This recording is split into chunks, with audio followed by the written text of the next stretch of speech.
Each constituent part has less and less control over the thing as a whole. So whereas it's easy to switch, say, like the policy or the or bring it back to fashion, like you could just change the fashion of your small town with just like all it takes is like one cool person moving from Chicago into town, and then that would have changed the fashion, right? Right. And that, so it was easy. It was like a little dinghy ship, so it's easy to turn. But now, as we're assimilating into this giant like Uber carrier with the internet and everything, it's becoming more. There's more horsepower, but like no like one person has the steering wheel anymore. Hey everybody, this is the High Hash Rate Podcast. I'm Mike. And I'm Dan. And this podcast is just two plebs getting high and talking about Bitcoin, life, and the absurdity of the fiat world. Our guests don't necessarily get high with us, and you don't have to either. But it helps. How would you like to be introduced? Because we didn't even go over that. That's the question I didn't ask you prior to the recording. Who, me? Yes. I don't know, just in the normal way. Well, I just ordered 2 McChickens and a double McDouble. This is going to be really good. I'm also excited. My name is Adam Smith. I wrote The Wealth of Nations. Not really. That's the other Adam Smith. My name really is Adam Smith, though. And I bet that must out have of been tough all in elementary school with the Wealth of Nations quotes or all the nicknames. Oh yeah, you know those bullies. Those bullies are always razzing you about Capitalism. Scottish dudes from the 1700s. Hey, Mike, is it true that all your podcast guests, I've known you for the longest time? Have you had any other guests that you've known for as long as I've known you? No way. Impossible. No way, right? No way. We strangers. We have quite a history. It's crazy to have a history with someone, isn't it? Do you guys have any tapes? You did. Fuck you. Wait. I don't know if you know about, Adam, there's this thing about tapes on this podcast, by the way. I've listened to enough of this podcast to know the thing about tapes, and It's so right on. You are the tape master. Not only are there, I don't know if there still exist, but there definitely were tapes. We did tapes with just out in the street, just making stupid little movies, even in high school. Like we used to do the Jackass copycat stuff. That's what our. Did you make Jackass stuff? Yeah. I mean, I didn't personally make it, but it was like my friend group, and they recorded it. I did I swallowed the goldfish, like from the. You swallowed a goldfish, from the bowl, and then I puked it back up. It was still alive. Like that was one. You of those did that? Yeah. And we drank we had to chug a gallon of buttermilk, and you just throw up from it. It was just stupid stuff. They put the bottle rockets, they pinched their ass cheeks together to hold the stick and then let it shoot up. I didn't do that one. I don't want to burn my ass. But yeah. I mean, that was high school. That was I was 16, 17 years old. Wow. I worked at McDonald's 30 hours a week and then just got drunk with my friends and did dumb shit like that. Dan, you know what me and Mike used to go to downtown Palm Springs and just goof, just no internet goof. We did one thing one time where you had to walk down the street in the stupidest way you can walk. Just to purposely look like a goofball, like embarrass yourself. Yeah. Not embarrass yourself, but yeah. But totally embarrass yourself. Whatever the stupidest way you can think to walk is, then you do stupider than that, and then you just walk down the street like that. And then people just and that was how we had fun. Hell yeah. In the Midwest, it was more it's a bunch of high school kids sitting in a hot tub, and it's 15 degrees outside. It's the middle of winter. And you just get the girl not strip poker, you're in a hot tub, but you just play truth or dare or something. And every once in a while somebody's got to strip and streak around the block in the middle of the night in 15-degree weather. That's what you did in the Midwest. Yeah, I think Mike got invited to those parties, but I didn't. I I wasn't cool. I wasn't cool yet at that time. What were you like in high school? Me? Yeah.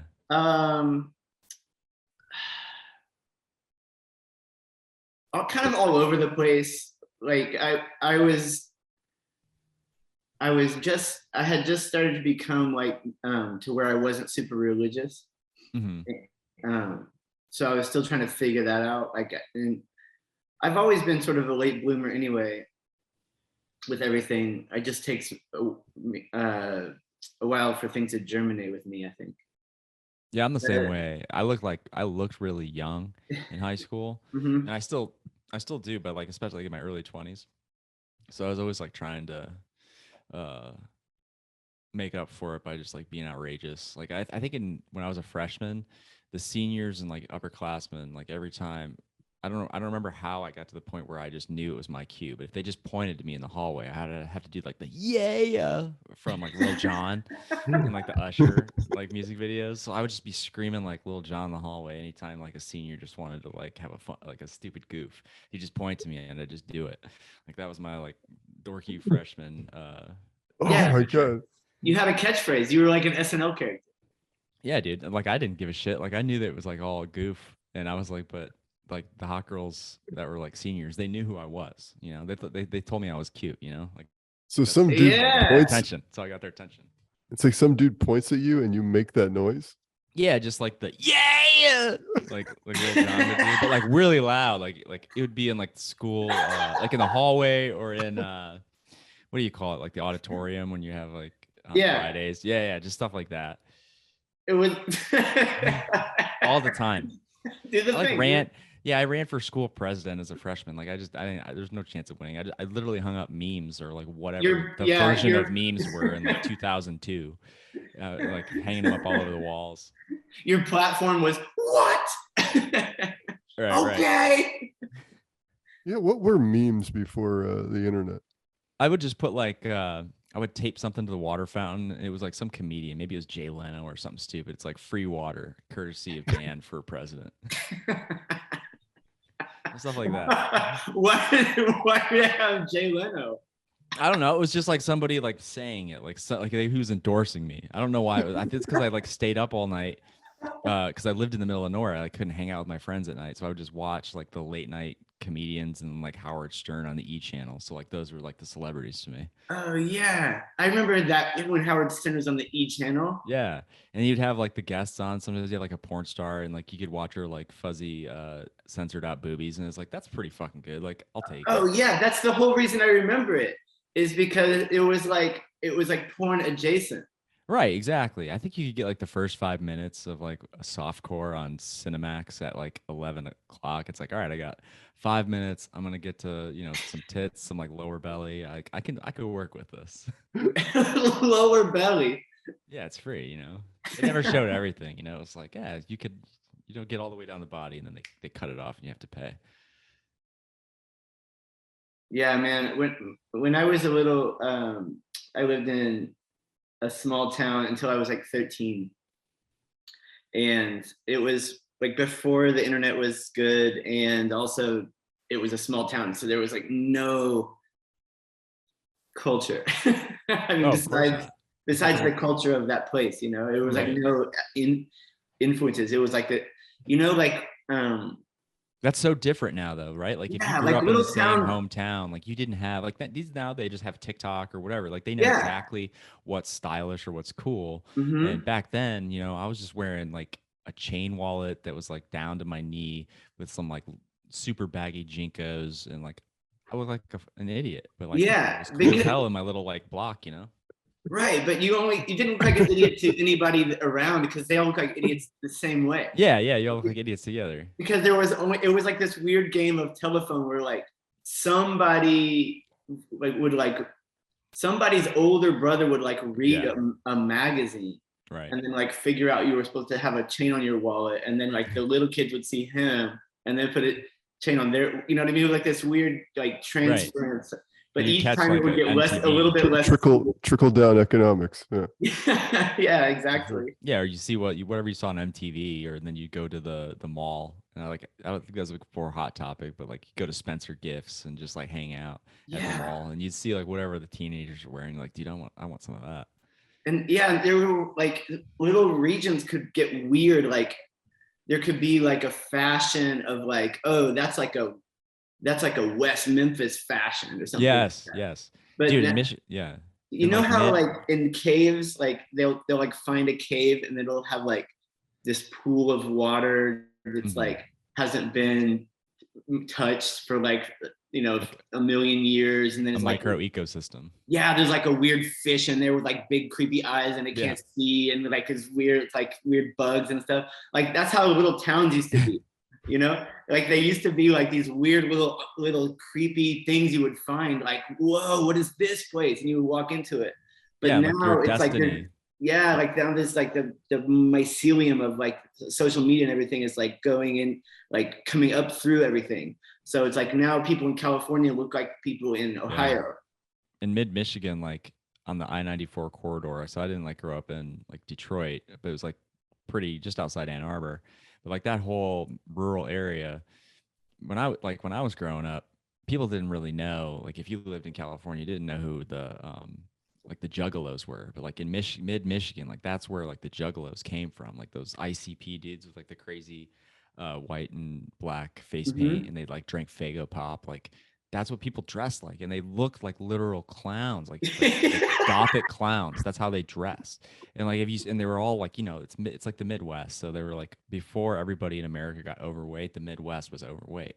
So it was just a bunch of fat clowns like running around drinking like orange soda and red soda and spraying it everywhere with their face paint on. And like if you came in and saw that, that would be just as crazy as like going into like Africa or like some uncontacted tribe in Brazil and seeing their face paint, and they're dancing to some weird music that makes no sense. Like that's what the juggalos were to people from, you know, Dallas just 20 years ago. Oh yeah. And did you think that California was like all surfers and like Pamela Anderson, Baywatch? Yeah. Yeah. Like I thought it was like, because I didn't have any way to check. It was like the only things I'd seen of California was like the scene in the movie where they go to California or whatever. I grew up maybe 2 hours from Chicago, but the time it took for like something fashionable or cool from Chicago to get where I lived, it was like 10 years maybe. And now it's like I'm seeing this on Twitter especially, and like something that Elon Musk tweeted that kind of went underreported was that they're like really making the app a lot more lightweight so that it runs faster on slower devices, and that because of that they're seeing like growth of millions of new users every day, and it's mostly coming from like the developed world. And then I was just down in El Salvador at Adopting Bitcoin at that conference, and there's like all these African Bitcoin like entrepreneur tech guys, and they've got like lightning invoices running on phones that don't even have internet, like they're old like dumb phones with just like SIM cards, and they can text. But anyways, like all beyond Bitcoin, like they're all coming on to the like social media now, and like at like a really rapidly emerging pace. And now like you could be in some small village in El Salvador or Africa, and now you are immediately plugged into what is fashionable in the West, what is fashionable in your area, and they're like absorbing the culture like super quickly. And like we're like the Facebook like boomers, like we're sitting here on these other social media platforms like posting pictures of our food still, and they're watching TikTok and they like know what the Kardashians are doing. They're chilling.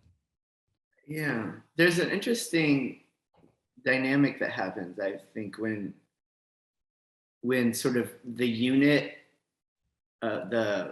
when the organism, like so like if you have these different pockets of population, geographical or economic or whatever, different classes. And then these are starting to integrate and become more interconnected because of information technology.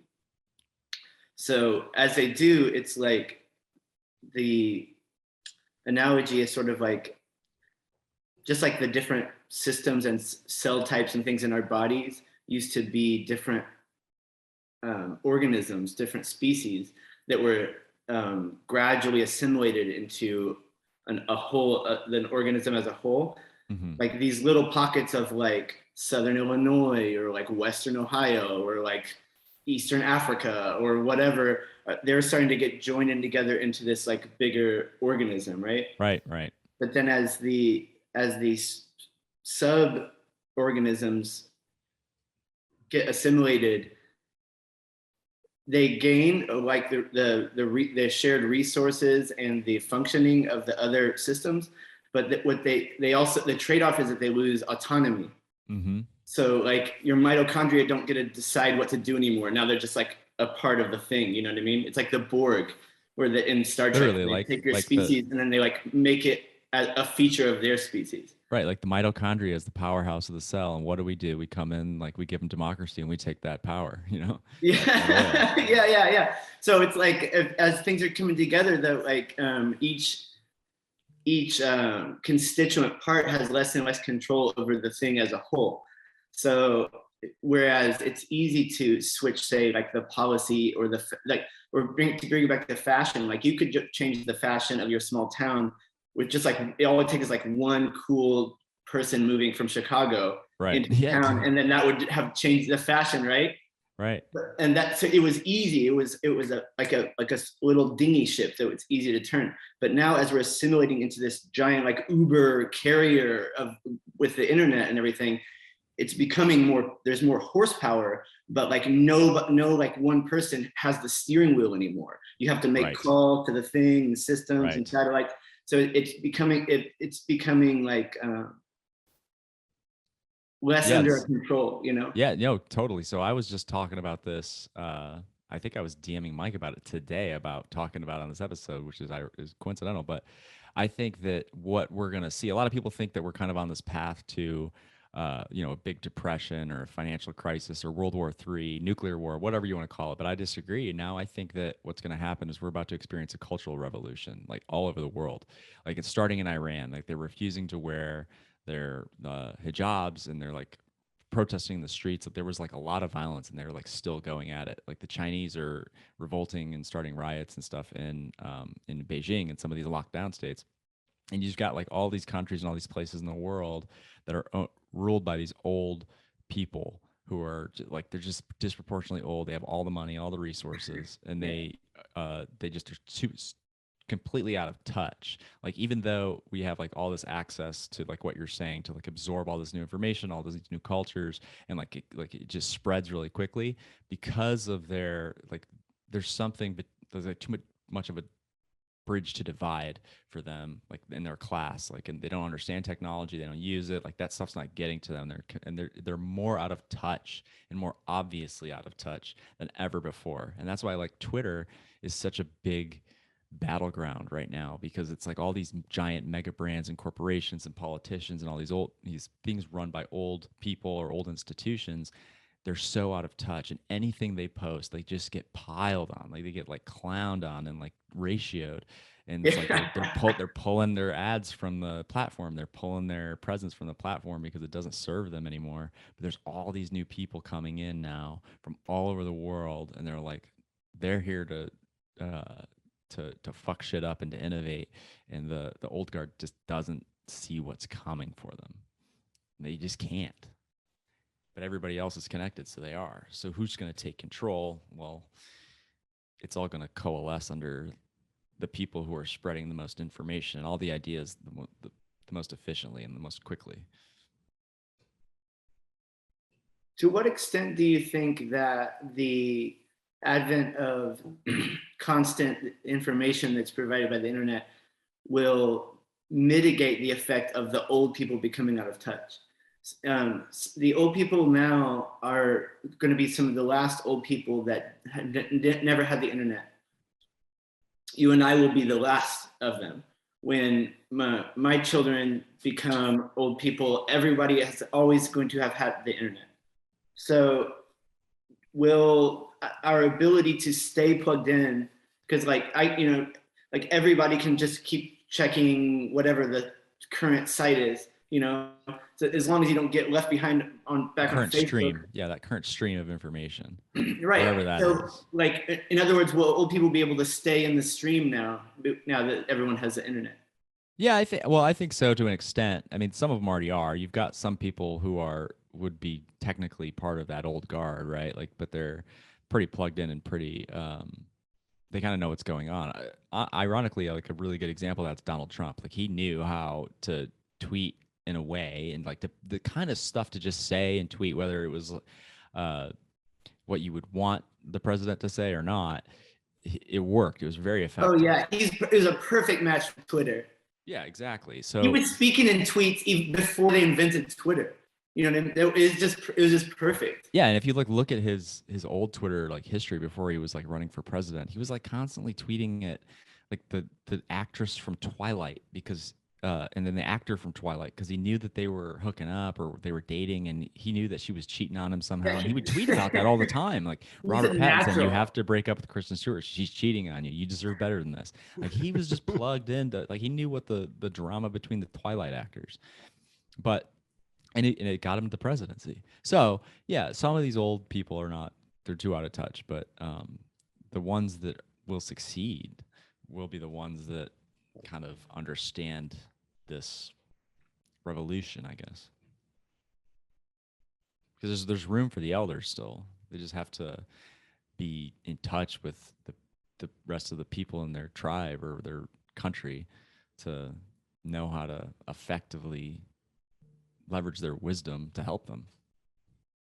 Mm-hmm. Well, the out of touch aspect is what fuels a lot of there's like a misunderstanding, a generational misunderstanding, right? Between younger people and older people right now. And it's manifesting in the form of anger and frustration. So it's like, you know what I mean? It's like the words boomer and millennial don't really have much of their original meaning. Now they're almost like symbols. It's like a proxy effigies. For effigy is perfect. Yeah. So it's like when I say boomer, what somebody means when they say, okay, boomer is not that necessarily even that you were born in the baby boom, but that they're accusing you of sort of being out of touch, but in sort of almost in a hostile way. An old way of thinking. Like you're but almost like defiantly out of touch. Sure. Like I'm out of touch and fuck you for trying to make me be in touch. Like that's and then the boomers, they'll say millennial or something like that, even though the millennials are 40 now. Yeah. What they mean is these whippersnappers, right? Yeah. They're patronizing us like you're young, immature idiots. Entitled. Right. So I wonder if old people stop falling out of touch. No, I think that's like always going to be an issue. I think that's like just the way. Yeah, I mean, just because we have the internet, we'll have the internet still. Like, there's a lot of stuff on the internet that I don't use that like young people use, right? Like TikTok. I don't really use. I don't look at TikTok, but young kids do. And the way that they talk and the way that they communicate by like dancing in front of a screen and like putting memes up, like whatever, like their lingo, even the stuff that they're saying, like it seems like they're saying like something clearly. It's like ironic. It doesn't really mean what they're saying there. The words that they're saying, right? So there'll always be that out of touchness, but the people who are successful will just have more of that, kind of like in high school. Like you can hang out with the jocks, you can hang out with the band kids or whatever. If you're one of those people, that's kind of like one of those skills that you probably need later in life if you're trying to run shit. Mike, did you ever remember what you were gonna say? I'm gonna get my McDonald's out. Believe me, I thought about it quite a bit. It was really connected to you guys being from the same place and of the same time, and how that may have related to sort of the speed of the message that you get, and sort of like if you're from a smaller town, do you get the message much slower about fashion, for instance? than the rest of the world. I think that's sort of where I was used to, thinking about it. You used to, but now everybody just gets beamed into your hand.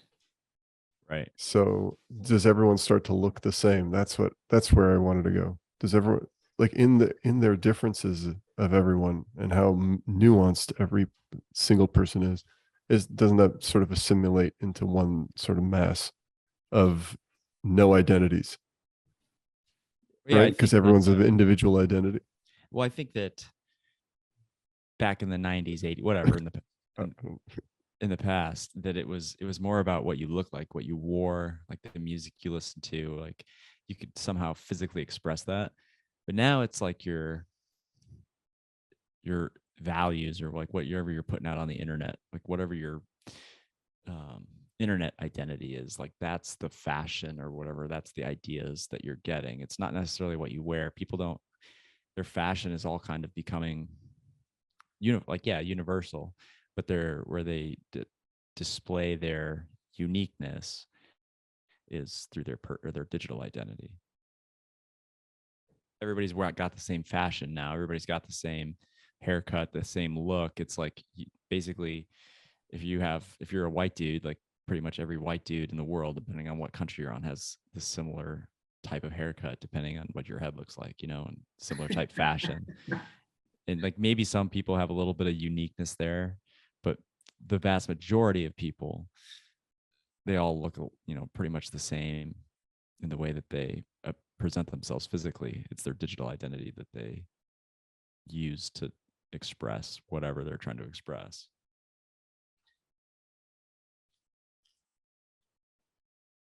Adam, you got anything on that? Yeah, I was wondering why it is that people want to be different from one another. So, like, you can imagine. Well, we do have physical differences. That's already one. Right, but I mean, factor, I think. We play them up, like like to an extent. If everybody wears the same shirt to school, it's like, oh man, it's weird. Like yeah, but it's like, oh, we all wanted to look different from one another, not the same. So so I just wonder what it is that makes people want to differentiate from other members of the group, because there are some species that try to minimize that differentiation. They all try to look the exact same. Right. I think people try to be unique in their like fashion to an extent. Like there's only a certain range, right? Like if you, I mean, for example, like the whole non-binary, trans, whatever, people that are just like having these androgynous looks, or these guys wearing dresses, like that's controversial. That's, you go too far and people don't trust you anymore. Or if you go, because there's safety in the group, and if you're within the appropriate bounds of that group, you can be different, but you kind of have to, when it all comes down to it, you have to, like, whatever your shared values are, that's expressed in your fashion and stuff and culture. So if you get too far out, you get kicked out of the group, and that's isolation is death. But I think that I see a connection between religion and identity in this way. Right? Right. It's sorry, I'm eating my McDonald's. Oh, that's okay. Yeah, it's like Corey on a podcast today said to Preston Pish, he said that something about the value in hiring Bitcoiners, if you work for a Bitcoiner company, is that there's so much that's already said without saying a word when you meet another Bitcoiner. It's the same as if you meet another Christian, or you meet another Jewish person, you meet another Muslim. You immediately know the entire framework that their life was built upon, like what they, believed when they were kids. They probably went to church like you, or at least very similarly. Like, endless things about their personality, how they make decisions, most likely. I mean, you can't know that for sure, but you have a pretty good idea. It's more predictable. So you have these tribes, these religions, these whatever groups you want to put yourself into. Yeah, it's like it's a powerful way for people to self-organize. So you can like fall in, that's what I sort of think about. You can fall in, when you fall into an identity of something else that's bigger than you, do you can that, is that akin to this sort of LGBTQ or the sort of trans movement, or the, you know what I'm saying? I mean, that's part of it. Yeah, I mean, that's part of it. Like it's a group of people who felt like outcasts for whatever reason. Their family didn't accept them, society, or they just were different. And that was a kind of a rare thing. You didn't know that many other people when you're growing up that were like you, so you felt like you were alone. So now they found each other, and they create groups. It's like it's a support group. It's interesting to think like you're like subscribing to the way of thinking, right? So the content that you digest is going to feed that, right? Yeah, absolutely. So, it's like going to church every Sunday. You're all saying the verses out of the same book, talking about what it means to you, and you do it every Sunday or Wednesday too, and you do it constantly. It just constantly reinforces those specific values into your life, and then with the people that you share it with. And so do you think lots of like jujitsu people that do that every day, right? People that go to the skate park together every day. It's all these little groups. When you get to like the size of religion, right? Like that's a different status. Like that's a all encompassing like things. It's like the granddaddy group. Okay. And then everything else is just like it breaks down from there. So it's like scale of ideas, I guess. Yeah. Shared basic ideas about the world and how you should live it, your life. It's funny how these ideas compete with each other in physical space. Right. That's interesting to think about. If your group looks weird, it's not hot, it's gonna have a tough time. But if it's you got all the square jaws and all the hot chicks and the cool cars, whatever your little group is, that's gonna win. People want to be like that. Basically, if your image looks stronger, then you're more powerful, I suppose. Right. Interesting though. Like think about that. If your image, the image of you, if it appears to be of more weight, of more value, I guess, of more strength in all aspects, and a lot of the day today is all have to do with wealth, because wealth is power in many ways, of course. So the image of that, if you project that, the more powerful you are to the people around you. Yeah, it's a brand. You have a strong brand. So the identity becomes logo, the brand. people see your flags, people see your whatever, and they feel like, oh, that's like Apple, like that's respected brand. Like they're always going to make money. They've always got innovation. They've always got good ideas. Or the American flag, it's the strongest country. Oh, I was thinking of it more on the sort of personal route, like the Peterson route, or that goes all the way down to the individual level.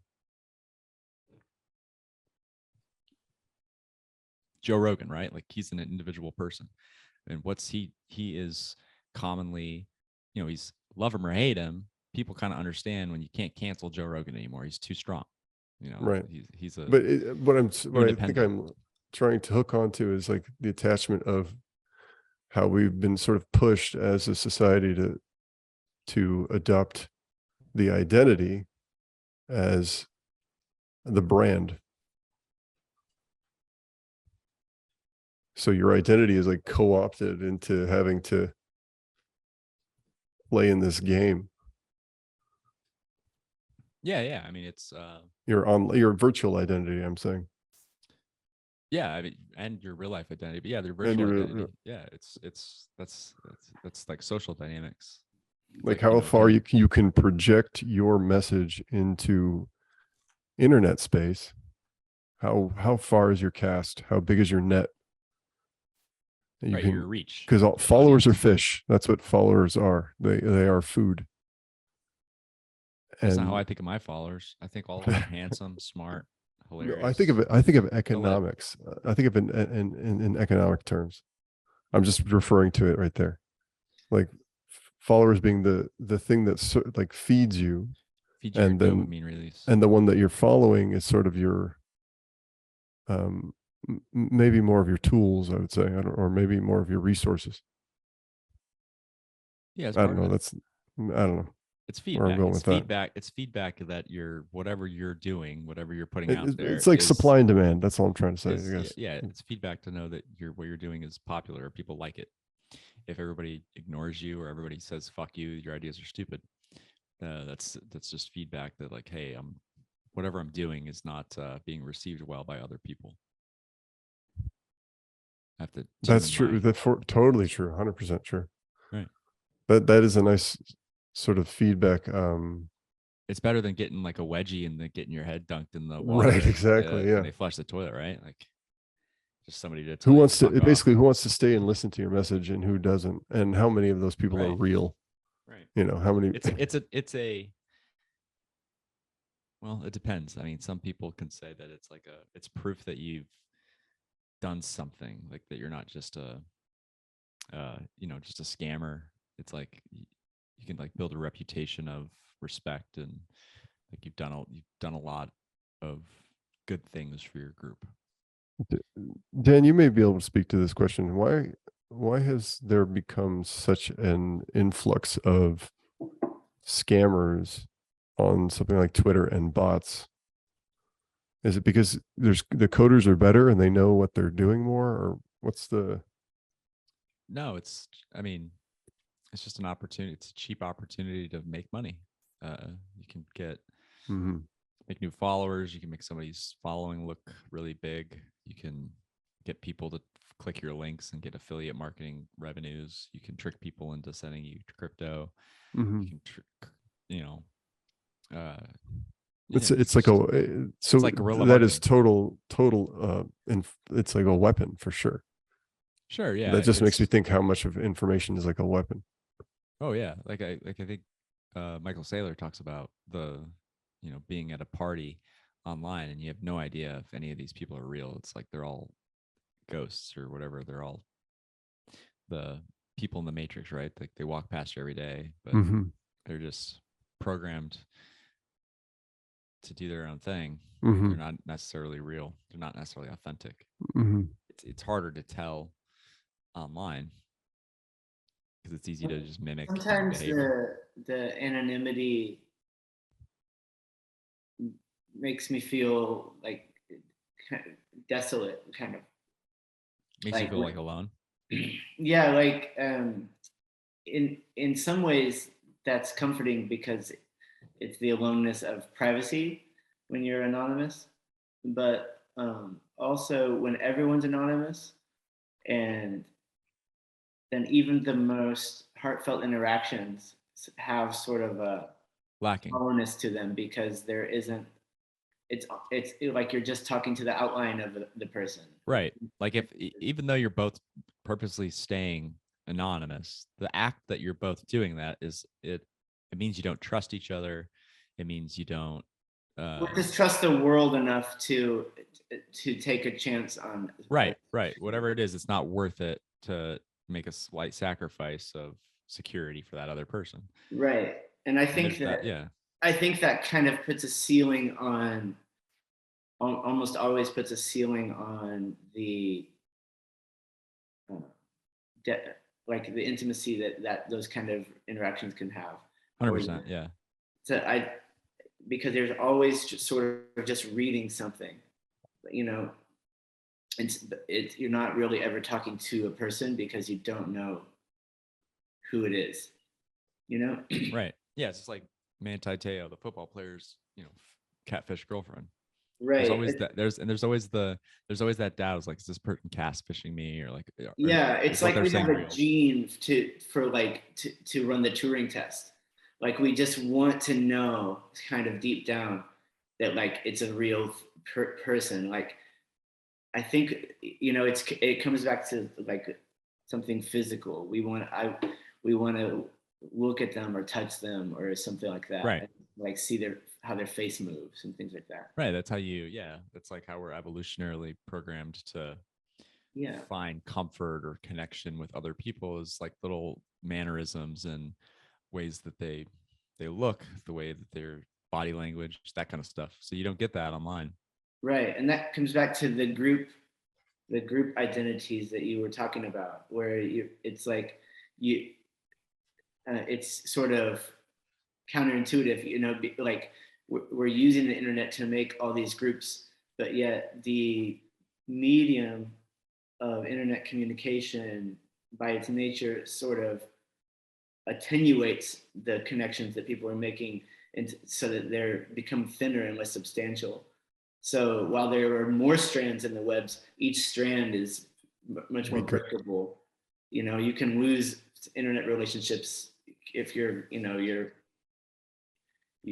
account gets blocked on something. Right. They come and go, but there's so many of them. Right, and that's fine. Like the internet won't replace those fundamental core connections with other people that you should have, or that is best to have, like in your life, like direct life, like your family, whatever. But there is still value to those connections, because you can share valuable information, you can share critical information, like stuff that could save people's lives, stuff that could help them, just ways to transact, right, make money. But isn't it just the information that's valuable then? Is there really a connection? Sure. Yeah, exactly. That connection is really just sharing information. Right. But I mean, like, I feel like when I meet, if Mike comes over to my house and we share a meal and we hang out, and he body slams my kid or something, like, I feel like our interaction has consisted of more than just an exchange of information. It feels like something else happened. Whereas when it's an online interaction, it feels like just exchanging information from a node to a node. Oh yeah, I mean, yeah, I agree with that. So what do you think is lost then? I mean, is it just pheromones or something, like something dumb like that, or you know what I mean? Like, what are we missing when? Well, I think it might still just be information. I mean, that we talked about when you're in person, right? Like those mannerisms, that all those little quirks, like that's still just information. It's not digital information, but it's information.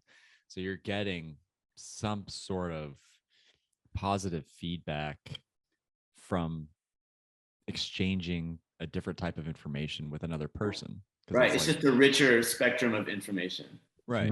Much richer. Yeah, because it hits all of our senses. You know what I mean? Yes, and it interacts with the millions of years old hardwiring that we have for communicating with people. Like we see all these little micro expressions and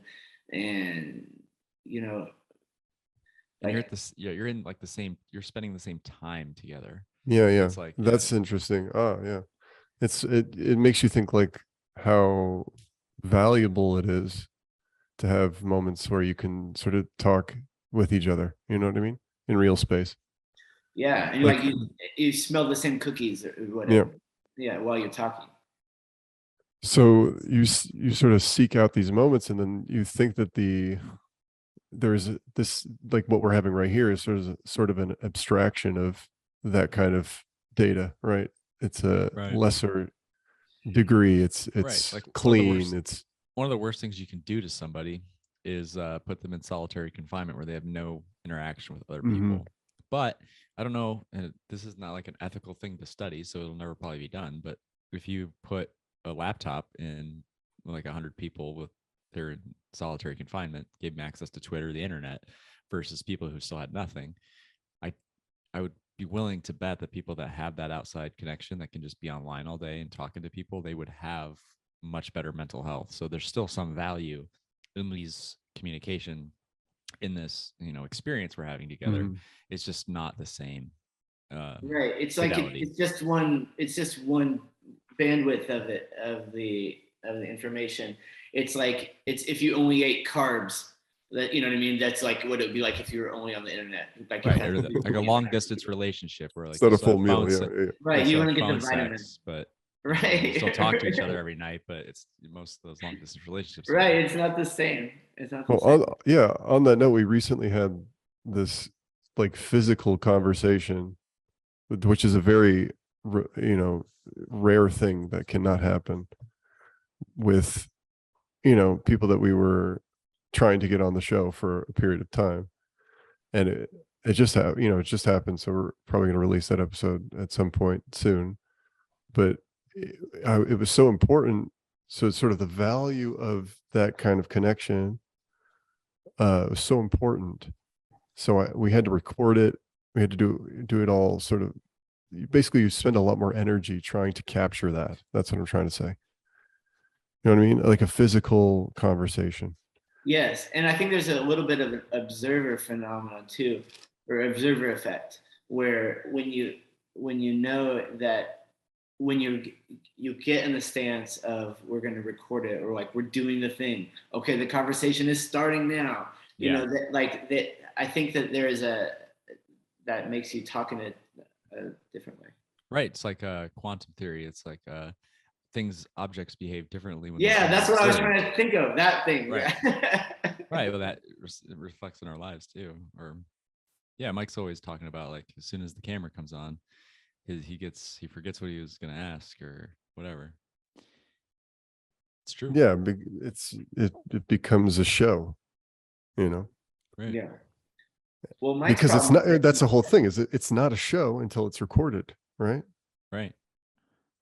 So and the show is deliberate. We're doing something deliberate. Like we're trying to make something, or have a conversation, some like hour of somebody's lives. We're trying to create a product. We're creating a product. Mm-hmm. Correct. And if you know you're being recorded, and does this compute? If you know you're being recorded in any situation, your behavior will change. Well, duh. Yeah. I mean, no matter what. That's why dirty deals are done behind closed doors. Behind closed doors, you're right. Yeah, right. Like I think eventually you would get so numb to it. That, for sure. If you were just constantly nano recorded by the air at all times. Right. And like some people just they just behave instinctually or like subconsciously because they know they're being recorded and they want to make it entertaining. Like the Will Smith slap. I don't think that he was really that mad. I think it was just something in his brain that he didn't even think about consciously was the world is watching me. He just basically called me a cuck in front of my wife on national TV. I'm going to go slap this dude. Like, I think that's what it was, right? Or like in prison, like, everybody's watching you. So if somebody like comes and takes your cookie at lunch and like eats it and walks off with it, everybody's going to think you're a bitch. So like you have to perform differently because everybody's watching you. It's not the camera, right? But it's like all eyes are on you. They're seeing how you react to something. So you got to like do the right thing so people don't fuck with you. And also your behavior changes when you're alone as well. This is why we have Santa Claus. Because he sees you when you're sleeping, right. Knows when you're awake, and this is what we did before surveillance cameras. We're just like, just trust me, you little fuckers. He can see you. You know what I mean? Like, stop doing that. It's like, well, even when I don't catch you, you have to feel watched. That's that's what all kinds of celestial judgment is that like even when no one's watching, someone's watching. Right. It's like to give you this, and so you internalize that surveillance state. Yeah, and then you're just surveilling yourself at all times. They don't even have to monitor you anymore.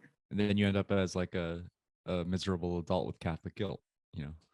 Yeah, or a character in 1984. Right. Yeah, I mean, because that's what it is, right? It's when you that's the ultimate victory of the surveiller, is when they don't have to check the monitors anymore. Right. Like parents, Santa Claus, churches, the government, whatever, like they're all training you to police yourself because, it's like at first you need like that celestial judgment. Yeah. But it really it's training you to do that to you're training you to police your thoughts, police your behavior yourself. And some people right. And because the elephant in the room is that they have to train you to police yourself is because they can't fucking do it. There's not enough. Exactly. There's not enough police, my man. There ain't enough police. There's more of us than them. There's not enough mommies and daddies to keep all the kids doing what they're supposed to do. And how's not real? Like there has to be, and the prisoners have to imprison themselves. Right. Like the kids in Germany, man, like they're gonna be stoked if they get coal in their stocking this winter because they'll be able to heat their homes. You can't threaten them with nothing now. You know, I don't know that I don't know much about sort of the mean daddy religions. That seems to be sort of a feature of the Western monotheisms more so than the Eastern religions. Like the more I learn about Hinduism and Buddhism and those kind of things, they're less like there still are like orthodox people about that, but the driving ethos of them is less didactic and prescriptive, and it's more like whereas the Western religions seem additive. It's like a self-realization rather than a adherence to an orthodoxy. Yes, and they're interested in changing your state of consciousness and your experience of the world.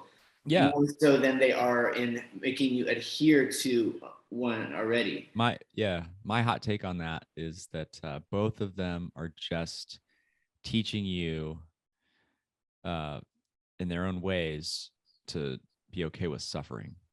Like life's going to be suffering, and it's going to be more suffering if you don't do it to yourself a little bit to keep yourself from like getting into more suffering that you can't control. Mm-hmm. And so it like in monotheism, it's like I police myself because like I'll give away some of my desires because I feel like it's I'm being watched, or like I should feel bad if I partake in the hedonistic lifestyle. Whereas Buddhist is more of like, you can do whatever you want, but if you want to be happy like us, and you want to be in like the Buddha, be chill and like be okay with everything and to get through life, well, come do some shit where you're going to suffer, but you're going to do it because, this is good for you. You're like, all right. So you like abstain from the world, so to speak, and you put yourself through situations that teach you to be patient and to slow down your decision making, things like that. It's just suffering in a different way so that you can, when you see a situation, you can stop and think like, is this an impulsive decision going to cause me more suffering than if I just take a little pain right now, not to have more later? That's how I look at it, I guess. More of a long-term sort of investment, maybe. And both of them are fine if you embrace it, like for what it is. Like as long as you're not, if you want basically, both of them have a plan for long-term. It's just totally different aspects, right? Yeah, it's just ways of getting your brain to work. Right. Yeah, I think that's true that they both are sort of machines for suffering avoidance.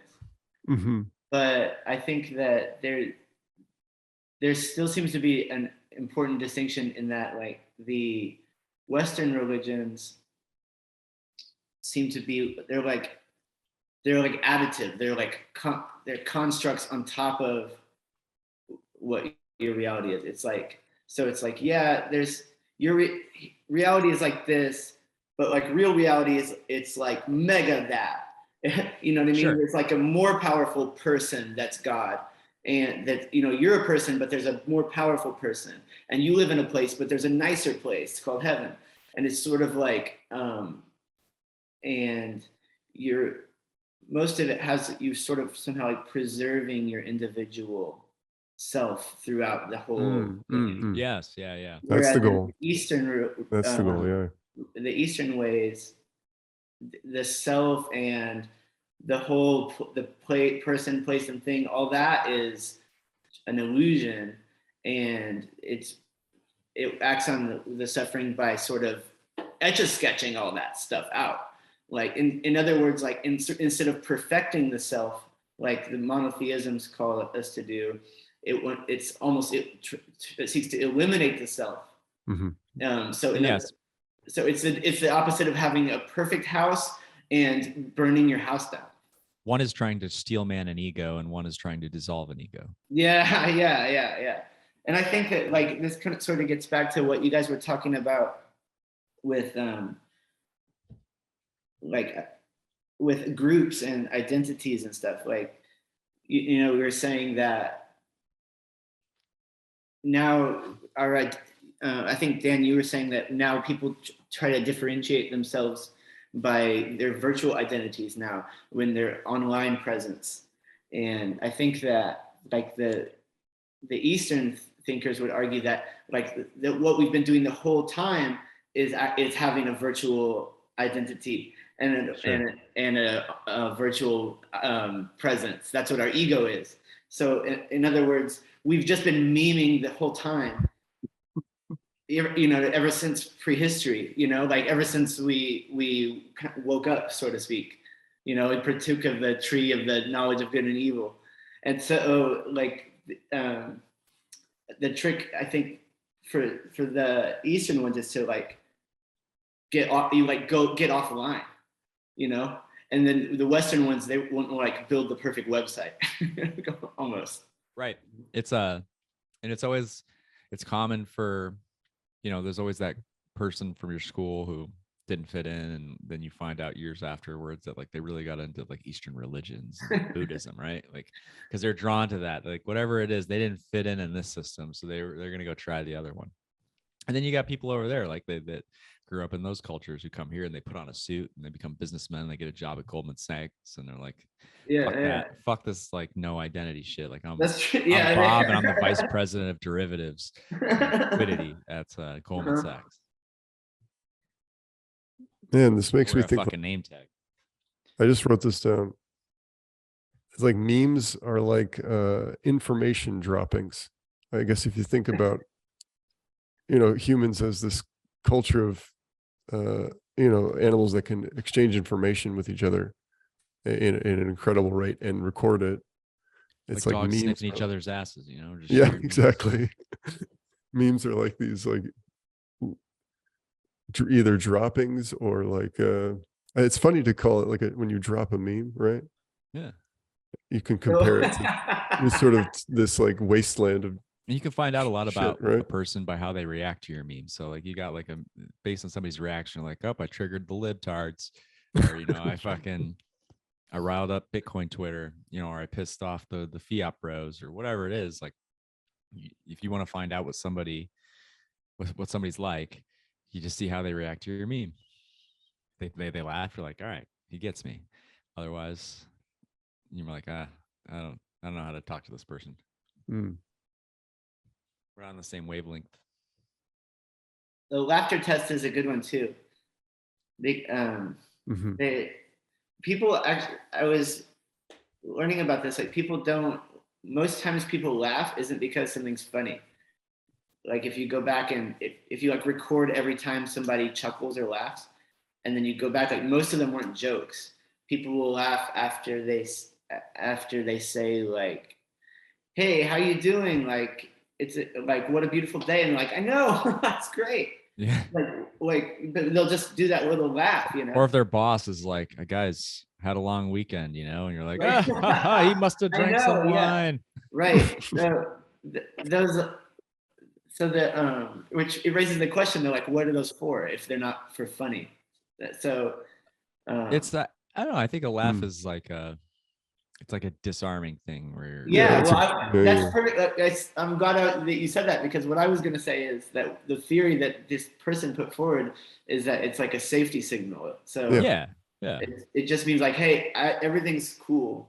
Right. And like one of the things that used to irk me a little bit, it was, and not that I think that some of the terrible things that people do when they haze other people is okay, because sometimes people take it too far, especially obviously if somebody dies. But there was a little bit of military hazing that I went through. I put some people through. We do it like in the jiu-jitsu gym a little bit. I don't do that as much anymore. And it happens online a lot as well, where you like really rib on and you fuck with another dude because you want to know, even though that's not going to happen in this like world that we live in today, most likely, but you want to know when the Visigoths come over that hill to come and sack your village and like rape your women and like take your money and your family away. Like you want to know the dudes next to you are mentally tough and can deal with that. And so like guys are constantly ribbing each other and fucking with each other, and people on the outside, they don't get it, but it's like, I want to know when the shit hits the fan, that this dude is not going to like turn into a pussy and run off. Like the stress test. Somebody you know what I mean? Yeah, it's a stress test, right? I totally know what you mean. I totally know what you mean. And then I'm not saying like bullying goes too far, but there's a certain amount of that is valuable. Right. Well, I think the main difference is the intent. Right. One is, hey, here is, you put sort of a portal or a gate. It's like, hey, can you get through this gauntlet of bullshit? And then you're in, and then we're cool. Right. Like the goal there is to test you for potential promotion. Whereas the goal in bullying is to crush you down. Right. And it was never to let you in, but only to just make you worse and worse. Yeah. Where the line is drawn, where like if you are putting somebody through some bullshit and they can't handle it, once you know that, then you leave them alone. But if you keep going at them and like trying to maliciously bully them after you know they can't handle it, that's where you've crossed the line. That's where you have to stop. Right. Well, I think that as far as the hazing stuff goes, I think that there's like a wholesome place that proper hazing comes from. Sure. Which is that a recognition that all growth involves pain. And so like when I don't know why that's true, but it just seems to be true that when things that growing has pain with it, it's correlated. Like, and but it's correlated so strongly that it's like when there's a big growth or big change, we almost think that there ought to be some pain. And if there isn't any, then we'll produce some. Yeah. Like you see it in these rite of passage rituals that they still have in some tribal cultures, where they'll put like biting ants on the dude, or like make him like hit him with sticks in the mud for 2 days, or like something. It's like they don't have to do that to survive, but it's like there should be something. It should hurt, right? Because of how big this change is, how much you're growing. It ought to hurt. So like it's weird that, but I think that's sort of like, so you'll appreciate it more. Yeah, you'll stop to remember like this wasn't free. Right. And do they do that thing in your jiu-jitsu gym where they beat, they beat them with belts when they get a promotion? So two things, like two different scenarios that like when I was in the Air Force, when we got through our flight school, I wasn't a pilot, but I flew on a plane. I had a spot on the plane. And when you passed, you got the wings, the metal wings that you would wear in your uniform, and those are pinned on. So you had to take the metal wings and you had to put them in your uniform without putting the little backs on the pins. And every instructor would come by and they would punch you right into the wings, and it'd punch it right into your skin, like you were bleeding, right? It was like punctured you, and everybody would come by and hit that, and it was like their like celebratory like pound on your chest, like you earned this, and like and then you had to go and pull the pins out and you're bleeding down your shirt. But it was like, the military is a little bit more aggressive. But in jiu-jitsu, they did the slap belt. But what the thing that I think about most is when you graduate to blue belt. So when they decide, like the path from white belt to black belt in jiu-jitsu is like, for most people, at least a decade. Some people twice that. Some people do it faster, like that are prodigies. But it's like one of the hardest sports to earn your rankings. And there's only like a few belts. So from white belt, the first belt, to blue belt is like the biggest jump for most people. And usually takes them a year or 2 years. And by the time they decide to give you that blue belt, you've already earned it. But you don't get to wear it until there's just like a day where everybody shows up who's passing on to the blue belt stage, and then everybody who's blue belt and above in the gym. And then for an hour, they get you like you do calisthenics, like bear crawls, all kinds of different workouts. So you're just exhausted as possible. And then for the next hour, everybody takes turns in the gym rolling with you for 3 minutes, and you just have to lay, and they're trying to choke you out, make you submit. You're already exhausted. And then they go after their turn with you and they get like a rest and they're done. And then a new fresh person comes in. They just dominate you, and they do that for another hour. And by the time it's over, you can barely get up off the mat. And it's like most people can't even drive home. They have to have like their girlfriend or somebody pick them up and take them home because they're so mentally sore and exhausted. But then they give you your blue belt and they're like, all right, congratulations. You get to do this next time to the noobs.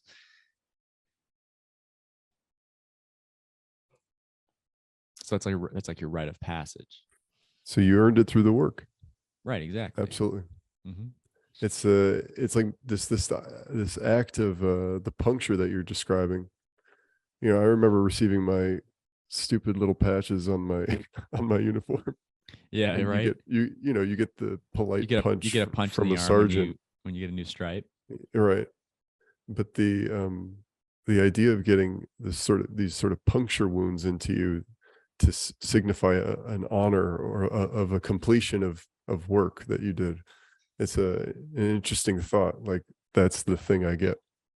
Yeah, and like street gangs will jump in their members. Right. Yeah. And like that's why, you know, Alex Jones is crazy, whatever, but he has like caught a few things that are kind of interesting.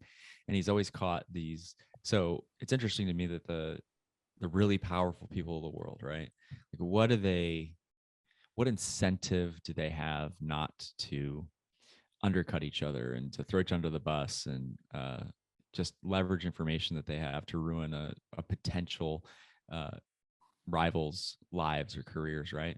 And so they have like all these secret society things that all these senators and billionaires and CEOs and bureaucrats go to. And like Alex Jones caught a bunch of them. He didn't see a whole lot, but he like saw them in like the Bohemian Grove, which is like a famous one. And there's other like secret society things like that where these rich, powerful people go and they all just hang out on a weekend and they get fucked up on drugs. And then they, you know, the conspiracy is that, you know, with the Epstein and all that stuff, that there's young people involved. And I always thought like, oh man, like the rich people are all just these crazy pedophiles. And that's probably partly true.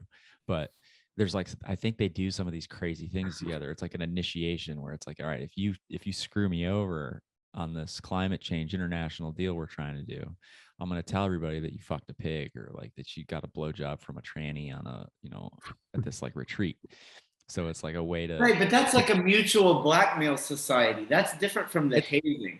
No, to have that much power, you have to go through. That's kind of like a hazing for power. Well, it's certainly a different magnitude. But like the pain is distributed in a different way. Out of you to get your blue belt, like that's not something they can use against you later. That's something that makes you more powerful, not less powerful. That's a good point. I think that. Well, I'm just saying. I think you're giving them too much credit. It's not a wholesome. No, it's not a wholesome gathering. It's when you're talking about like ultra elite people keeping themselves in line, it's just that they're all balancing on the tippy top of this, and nobody wants to make too many sudden moves or lest they fall down to whereas the workers that live. Right. Yeah, I guess it's just like when you get to that power level, there's not much that can keep you in check except for submitting yourself to these weird rituals that force you to temper your desires or temper your impulses. Because like I think about the United States, and we talk about in the media all the time, and they're always saying that Putin is, you know, who's gonna protect the world from evil. We have to protect the world from evil like Putin. And they only like the world, like the United States is the only country powerful enough to protect the rest of the world from ourselves. It's like we have to do it to ourselves. We have to find ways to limit our impulsive behavior. And I think, I'm not saying that what they do is healthy, but it's just like this weird ritual to put checks and limits on yourself. Yeah. And others. There's sort of a weird like trolley problem with being the most powerful country. Yeah. Where it's like there's a bunch of stuff that we have that we have the most powerful military ever in history. So we have the power to stop a lot of, like, kill a lot of bad people if we wanted, you know? So like right now there's like, we know, I'm sure there's somebody that works at the NSA or whatever that knows about an African warlord has some slaves right now, right? Like I'm just making up a person. Right. But like theoretically, we could just predator drone that dude. You know what I mean? And the world would be a slightly better place. But we have to like you said, we're self-regulating. Right. And it's not that, honestly, like the example you gave, it's probably fine that if they predator droned him, but it's to the point where once you have the power to predator drone anybody you want, you have to make sure that that power you're using you're using it in a just way. Like anybody who pisses you off, you could just power or predator drone. It doesn't mean they're bad people. But that's the trouble. That's why I say it's like it's like the trolley problem, where it's like, if you don't pull in other words, if you don't pull the lever and the guy gets run over, we still want to blame you. So if you could have easily, so like say I'm in one of the slaves of this guy, right? From my perspective, it's like, well, you could just push a red button and this guy dies and we're all free. It's like, what? You're a monster for not doing it. This is the trouble with Superman.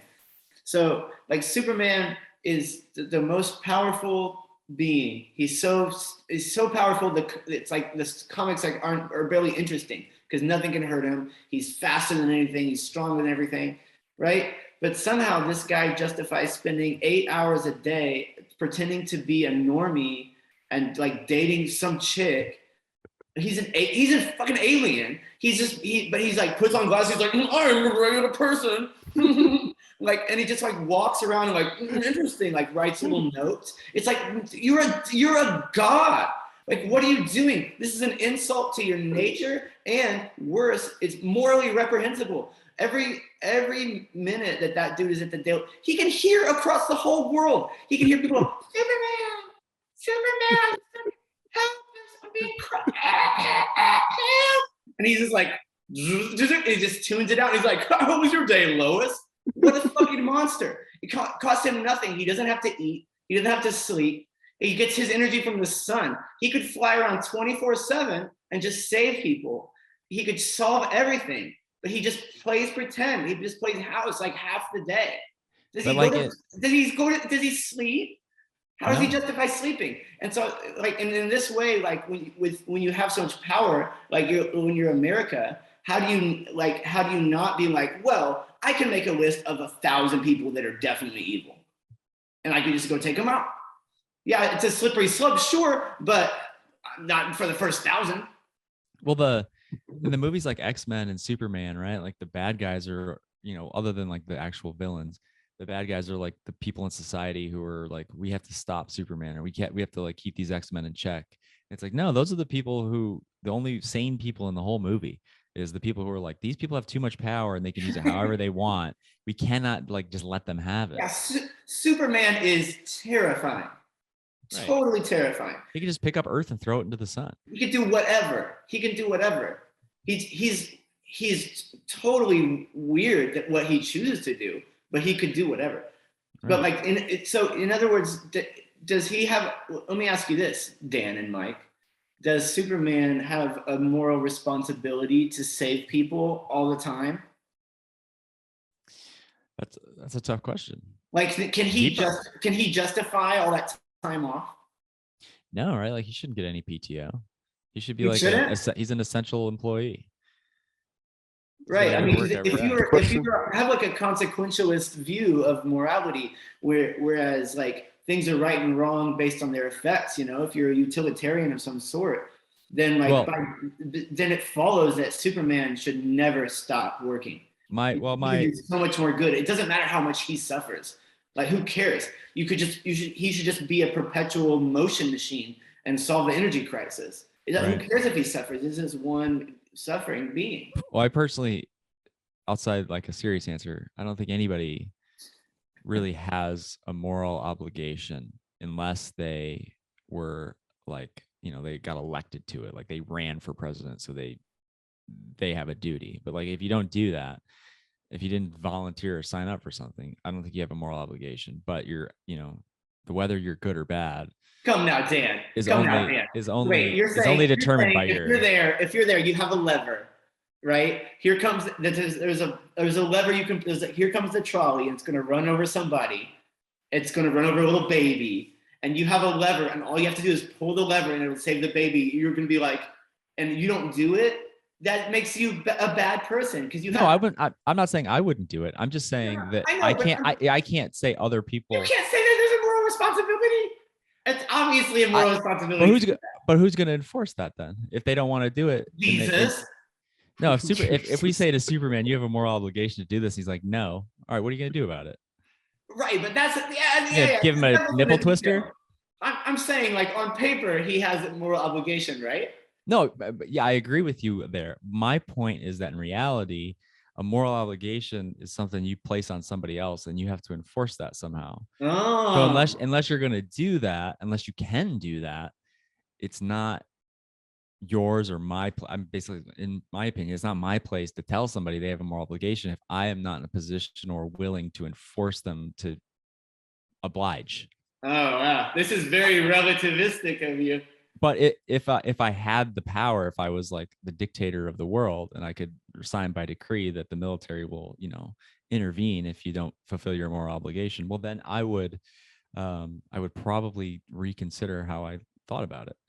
But unless I have that, it's not for me to say.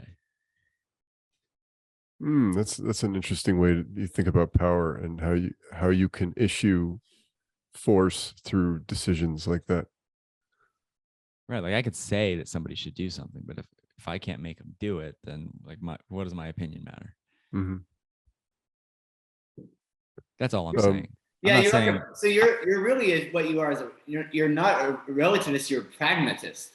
So you're like, reality is what can actually get done. Yes, I would say that's probably right. I don't waste too much time saying what should be. It more of like, this is what we're gonna do, and I'm gonna help do it somehow. Otherwise, but then we have the question of, it's not my we're gonna do it somehow. Which way should we do it? Oh no, we're talking about shoulds already. I think eventually you're gonna need the philosophers. You know what I mean? Even if you're the wrong way around. I'm saying like more of a practical sense. Like in my, if I want something done, it's like, all right, I'll build this at my company or like, so I'll build my own company and we'll make this happen. This is the way we want to do it. This is the way we want it to be done. And like, that's kind of what like entrepreneurs are. And you got politicians who are like, this is the way it should be. I'm going to run for office and I'm going to try to create a consensus so we can write a law and make it so that this is the way things have to be. Like that's how people express that in their lives, or whatever they do to influence others. That's kind of that avenue for trying to project morality. You kind of find a group that has the morals and virtues that you think are the most correct, and you work within that group as best as possible and try to express your view of the world through what you accomplish with that group and by yourself.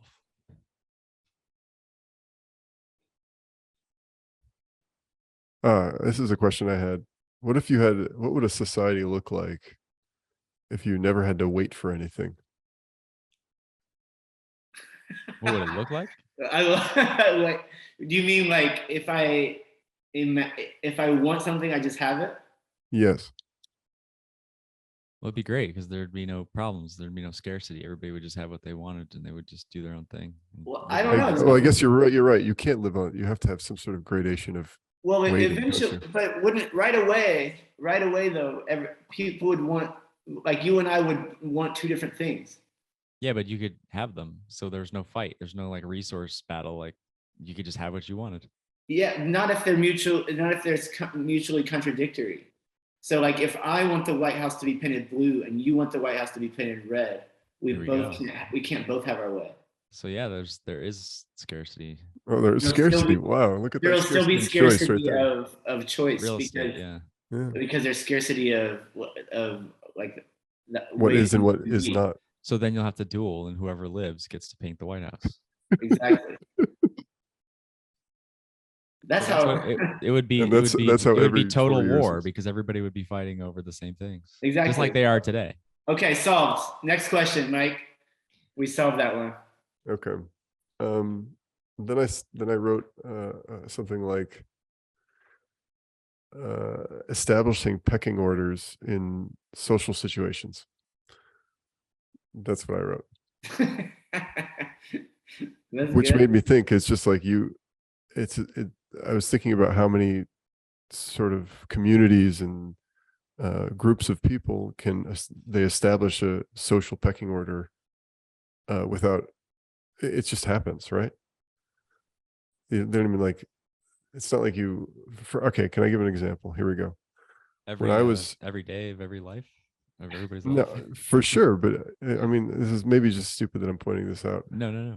But I used to live in a suburb, and I used to go to my friend's apartment all the time and hang out in his garage with a bunch of other, crony, metal kids, right? The tape boys. Yeah, the fucking tape. So we used to dick around. We used to fucking play video games, smoke cigarettes, drink alcohol, be ruffians in a way. But you could see just in that small group of that social gathering, a pecking order is what I'm getting at. And it's an interesting thought for me to think about. That's all. And I would like to offer that before we go to this conversation. Yeah, when I was in the Air Force, we went to survival school. And survival school is like if your plane crashes in enemy territory, and they're like they got you prisoner of war and they're interrogating you. Like don't answer their questions with like confusing like memes or symbols of like from your culture that they wouldn't understand. So if they're like trying to give them information, you say, "Oh, I'm just the bottom man on the totem pole," and they don't know what that means. They're like, "What the fuck is he talking about?" But you're telling them like, I can't make any decisions. I'm just the bottom of the totem pole. Mm-hmm. So it's like a totem pole, right? Like that's the human pecking order you're talking about. So your tribe would have a totem pole, and you could visually see displayed on the totem pole like what was the priority of whose opinion we listen to or whose wants we fulfill. Wow, I didn't realize that totem poles are these sort of beacons of information. Right. You look at like a corporate website, you go to their like, this is our board of directors, right? You got the CEO at the top and all like the people in the hierarchy. Right. And it's listed out like that's who's at the top of the pyramid. Who's at the top.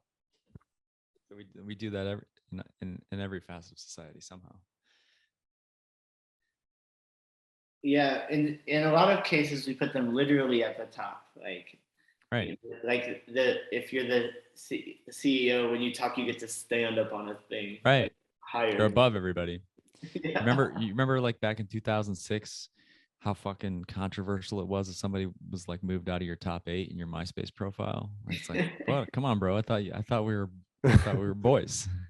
Yeah, that's true. It's interesting. Like the exclusivity, right, is like makes it scarce. But it's so a group is only exists insofar as it excludes something, Mm-hmm, for sure. If you had a group with everything in it, it wouldn't be a group because it would. So you have to, when you draw the circle, you have to leave something out. Mm-hmm. But then, so like, but if it's a group where you're adding to the group, then this is not totally unrelated, but I got kind of high, sorry. If you're adding to the group, like you're making the group larger and maybe more powerful, but with each time you add something to the group, you get one step closer to rendering it non-existent. Because once you add everything into the group, it ceases to be. So like, in other words, like if you converted everybody, you would destroy the thing you had converted everybody to, because there wouldn't be no right. It's like when external existence to it. It's like when you and like 100 other people knew about it, like this underground band, and then next thing you know, they're like signing with Apple, and they're like their music is playing on like all the iPhone commercials, and they're like in the Transformers movies, right? Like that band, like it's nothing now. Like people call them hipsters, right? Like, oh, I like that band before they were popular. It was like, well, that's because it meant something to be a fan of that art, when it was just like you had to find it, and like only you and some other people appreciated it.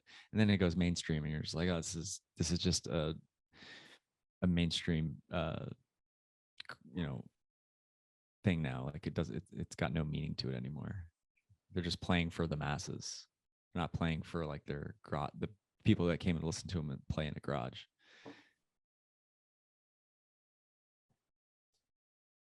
So do you think that the higher you get in attention, the sort of worldview you'll have is a little tighter? If your goal is to be like widely liked and widely popular and sell the most records or sell the most merch or whatever, then yeah, you kind of have to. If you kind of are one of those people who doesn't care so much about that wide adoption or that wide acceptance, then you're still free to kind of be yourself, but you're likely making some sort of trade-off. Like one example of somebody who didn't have to make that trade-off because they were so good is Prince, right? Like he's one of the best artists in the world, in his time, but he was weird and he was unique, and he didn't sacrifice that, and he still became very popular. Whereas like Imagine Dragons has just been all garbage. Yeah, it really is garbage. I really come full circle. I was like very snobby, when I was younger, and I was totally a hipster. Yeah. And then I became inclusive, where I was like, everybody just likes what they like, and it's all different, it's all good. And now I'm coming around again. I'm like, man, no, some of this shit is really dog shit music. Like, I don't have to respect all this music. Some of this is straight dog shit, bro. But but way less of it than I thought. You establish borders in a way. Right. Yeah, but I think that it's like when I was snobby, I was confusing popular with bad. But like Prince is popular and not bad. Right. But now what I dislike is when you can just sense that something is just like superficial. Yeah, totally. Like when it's produced, it's manufactured. It's just a product. It's not an authentic. Yeah, it's not an authentic expression of like who they are. Yeah. If an artist can deliver an authentic experience, then over a longer period of time, after they gain wealth and fame, it's sort of like a more valuable artist, I suppose. Yeah, authentic is the word. Right. So go ahead, Dan. Sorry. No, just say like Nickelback and Imagine Dragons, like that stuff, whatever however you want to monetize it or value it. it's going to be much less valuable to have like a guitar pick from Chad Kroeger in 20 years. But, you know, you get one from, you know, like a Prince or whatever. Like it's more like, okay, I would give out the example of Radiohead has consistently come out. Yeah, that's a great example too. Like they got popular without changing. And they do change. Well, not changing, without you know, losing that identity, that authenticity. Yeah, so like it's like Green Day's like example of that was like they came up kind of like a punk anti-establishment, and now that, you know, that they were playing on like The Voice and stuff. Yeah. That would be the equivalent of selling out, I suppose, right? Like Stephen Colbert, like he was like really funny when he came up through as like the Colbert Report. Now he's just like a sellout, like late night comedian who like just says whatever like his corporate sponsors like pay him to say. Oh, that's true. That's for sure true. I didn't even realize that. Honesty is what you're getting at. So what we want is for them to stay honest. So even if their art changes and they start doing something different, or like, oh, he does acoustic stuff now, as long as they're being honest in the way that they were being when they started out, then we still. Yeah, they're being true to their nature. Right. So like the reason that Radiohead we was respected for a long time is because they were honest the whole time, even though they were changing. You know, but that, so like I think when somebody sells out, like a big sellout, they start to lie. Right. With a big sellout in like this space, right, is Pomp. Right. He was like the different dude, the Bitcoin guy from like 2016, 17. And now he's just like had his show and he's just like, yes, here's all these scams. They paid me to be on here. He's not being true anymore. He's trying to be really like getting Gary a lot of flack. Yeah. Right. So it's not just that he's doing something different. It's that he's not acting in good faith anymore. Right. And I think that's what we want. Good. I think you also don't want to see someone redact their statements, like tamper with their truth. Oh yeah. I mean, yeah. Like going back and like erasing your tweet where you said it's seen as in poor taste. Am I wrong? Can be, yeah. You mean like if you said something and then later on you go back and said that I don't think that anymore? No, like you said something and then you delete the tweet or something like this. That's you try to like you don't, because if you apologize for something and you like you show contrition, like that's one thing, but you just like try to go back and act like it didn't happen. Like erasing tweets is the best example. Oh yeah, right? That's creepy. Yeah, I agree. That's like some 1984 stuff too, where you just like you're trying to alter history, right? Make it seem like you never made a mistake. Yeah, it's the most anti-blockchain thing you can do. Right. It seems like there's a connection between or a gradation of honesty and how that connects to like message fidelity. So how clear is the message? Do I trust it? Can I preserve it? Is it the right message? Did it come from the right person? We were talking about scammers earlier. You know, I get messages from people I know that are scams. It's so strange, right? Yeah. So it's like information becomes valuable in that way, that can I trust the information that's coming into my life in all facts and assets? Because I interact so much on the internet, so much with virtual reality, that the information coming back and forth is going to manifest itself in my actions. Totally. Yeah, well, I think truth is the main thing. Like you're saying you want to make sure the signal is clear and you can trust the information. Well, that's the only way anything lives, I think. You know, you have to, like, even if you're a tiny little bug, you have to be able to trust it. Like when you sense the vibration, that means a certain thing, you know, like even instincts were programmed in, but as a truth finding mechanism, you know? So I think that we're just like everything is finding truth, but what differentiates humans is that we can abstract the concept of truth and try to find it intentionally, whereas other things just find it by everything that didn't find it died. Right. Adam, I'm going to say thank you for meeting with us tonight. This was a nice discussion. Thanks. Yeah, it was fun. I want to sort of wrap it up. Wrap it up. Do you have any closing thoughts, either one of you?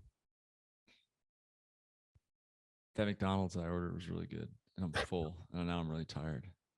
Yeah, man, you ordered enough for everybody, but you ate it all yourself. I did.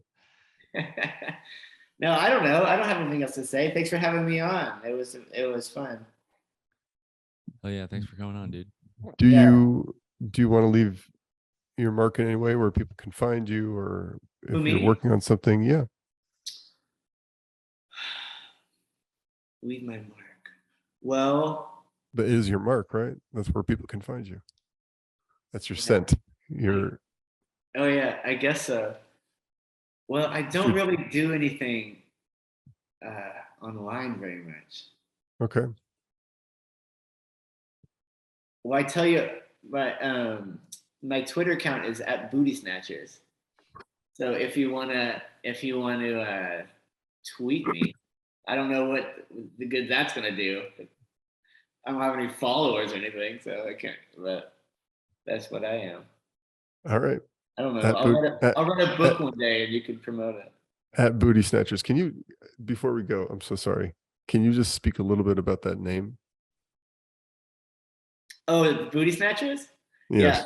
Booty Snatchers is a legendary rap collective. It's made up of Mike Mechanical, aka Tsunami, Hurricane Filthy, aka the Master Prophet, and Economist, aka the Velociraptor. You know what I'm after, baby. So those three geniuses produced a rap album must be 10 or 11, 12 years ago now. I think maybe 12 or 13 years ago now, called Invasion of the Booty Snatchers. It's a kind of a lost classic. Not a lot of people have it, but it is probably, one of the great works of American music. I think I can say without too much exaggeration. HALLOWEN. Halloween, motherfucker. Trick or treat. That's right. Hey, well, yeah. So that's that's how I got that name. Nice. Cool. All right, guys. I'm gonna cut it. Thanks again for listening to the High Hash Rate podcast. You can find us on Twitter @HighHashRate, or you can hit up Dan @Heartland Bitcoin, HRTLND Bitcoin, or myself, Mike, @Rundance Bitcoin. That's all one word, Rundance Bitcoin. If you're a fellow pleb or you just want to shoot the shit with two high Bitcoiners, reach out to us.